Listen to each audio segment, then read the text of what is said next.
এখানে আসবো তীর্থঙ্কর, আমি শুধু আপনাকে একটু দেখাবো যে ইতিমধ্যেই আমরা যেটা জানতে পারছি আরজিকর কাণ্ডের যে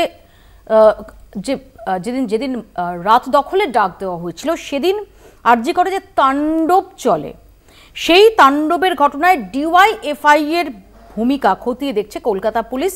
মীনাক্ষী মুখার্জি, দেবাঞ্জন দে, দীপু দাসদের তলব করা হয়েছে। সেদিন ডিওয়াইএফআই এর মিছিল ছিল, মিছিলের শেষ পর্যায়ে এই ঘটনা ঘটে, তাই তলব করা হয়েছে মীনাক্ষী মুখার্জি, দেবাঞ্জন দেদের। আমরা কি বলছেন মীনাক্ষী শোনাবো।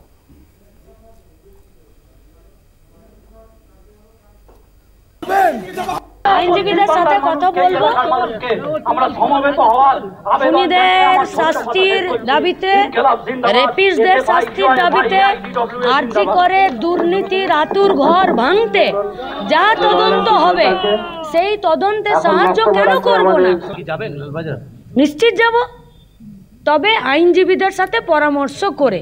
কারণ যে পুলিশ বডি লোপাট করে দিতে পারে, যে পুলিশ সিসিটিভির ফুটেজ লোপাট করে দিতে পারে, যে পুলিশ আরজিকরকে ভাঙাতে রক্ষা করতে পারে না, বাথরুমে ঢুকে বসে থাকে, যে পুলিশ নার্সদের কাছে জোড়হাত করে বলছে আপনার চুড়িদারটা আমাকে দিয়ে দিন, আমি পরে নি যাতে আমাকে কেউ না দেখতে পায়, মারে, সেই পুলিশকে তো বিশ্বাস করতে পারছি না।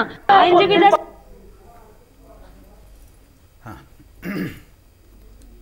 তীর্থঙ্কর, মীনাক্ষীদের ডাকা হবে, মীনাক্ষীরা যাবে।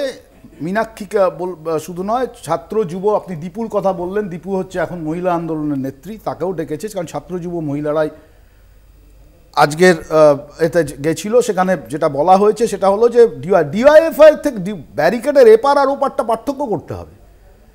শ্যামবাজারের দিকে চলে যাওয়া মিছিল, তারপরে আক্রমণ, বহু সংবাদ মাধ্যমের ক্যামেরায় প্রকাশিত তথ্য, কিন্তু ব্যারিকেড ভাঙার ক্ষেত্রে ক্লিপ সেটাও তো দেখা গেছে। ডিওয়াইএফআই এর ফ্ল্যাগ, ডিওয়াইএফআই এর পতাকাটা কোন জায়গায় অবস্থান করছিল সেটাও দেখতে হবে। তবুও আমরা বলছি যারা ভেঙেছেন, আপনি দায়িত্ব নিয়ে বলছেন যে ডিওয়াইএফআই ব্যারিকেড ভাঙেনি। আমি বলছি ব্যারিকেড ডিওয়াইএফআই ভাঙেনি। তাহলে পতাকা নিয়ে কারা ছিল? পতাকা নিয়ে কারা ছিল সেটা তো আমাদেরও প্রশ্ন।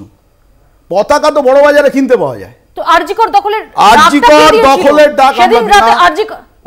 দখলের ডাক দেওয়া হয়নি। আপনি সোশ্যাল মিডিয়া ক্রিয়েটিভটা দেখেছেন? আরজিকর দখলের ডাক দেওয়া হয়নি। আপনার এখানে এটাই হচ্ছে ফ্যালাসি হচ্ছে।